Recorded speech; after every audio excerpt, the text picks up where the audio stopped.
कांग्रेस में फिर वापसी करेंगे कपिल सिब्बल। कांग्रेस या बीजेपी में जाने को लेकर सिब्बल ने किया बड़ा दावा। राहुल की सजा से लेकर कोर्ट के फैसले तक क्या है पूर्व कांग्रेस नेता की राय। कपिल सिब्बल को कांग्रेस छोड़े अभी 1 साल भी नहीं हुआ है, लेकिन कपिल सिब्बल को अपनी पुरानी पार्टी की याद आने लगी है। सवाल उठ रहे हैं कि क्या कपिल सिब्बल कांग्रेस में वापस जा रहे हैं।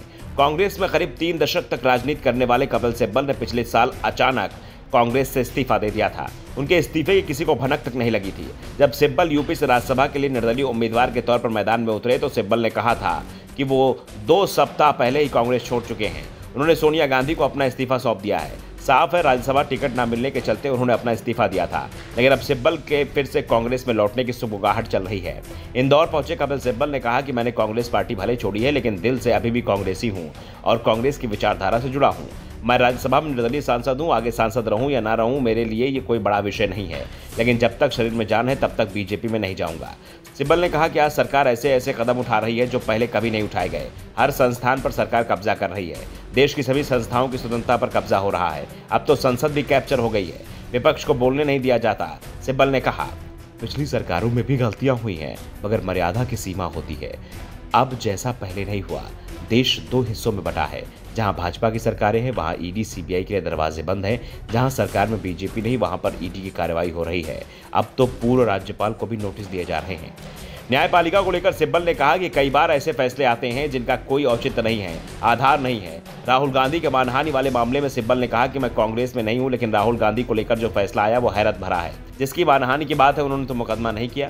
तीनों मोदी में से किसी ने केस दर्ज नहीं कराया। उन्होंने बयान कर्नाटक में दिया और केस सूरत में दर्ज हुआ। मोदी जी तो बैकवर्ड भी नहीं है, फिर ये मुकदमा हुआ क्यों?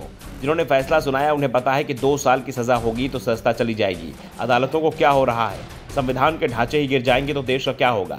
सिब्बल से जब सवाल किया गया कि क्या वो कांग्रेस में वापस लौटने की तैयारी कर रहे हैं तो उन्होंने साफ कर दिया कि वो अब किसी राजनीतिक दल में शामिल नहीं हो रहे हैं और खास तौर पर बीजेपी में तो किसी कीमत पर शामिल नहीं होंगे। दरअसल कपिल सिब्बल के लिए सबसे बड़ी परेशानी है कि वो राज्यसभा में निर्दलीय उम्मीदवार के तौर पर चुने गए हैं और निर्दलीय उम्मीदवार किसी भी पार्टी में शामिल होता है तो उसकी सस्ता ही चली जाती है, जिस कारण से सिब्बल का दूसरी राजनीतिक पार्टी में शामिल होने अभी आसान नहीं है।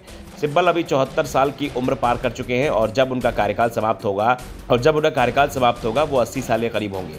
ऐसे में सिब्बल के लिए राजनीति की लंबी पारी खेलना आसान भी नहीं है। इंदौर में इस दौरान कपिल सिब्बल के साथ कांग्रेस के राज्यसभा सदस्य विवेक तनखा भी मौजूद थे।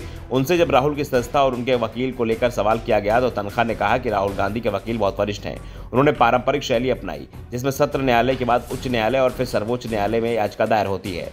अगर मैं या सिब्बल होते तो सीधे सर्वोच्च न्यायालय जाते। उन्होंने कहा कि विपक्ष को जोड़ने का काम सिब्बल बेहतर तरीके से कर रहे हैं। सिब्बल ने कहा कि मैं यही चाहता हूं कि कांग्रेस और विपक्षी पार्टियां मिलकर चुनाव लड़े और मोदी सरकार हटे। Bureau report, the Navdarpan news.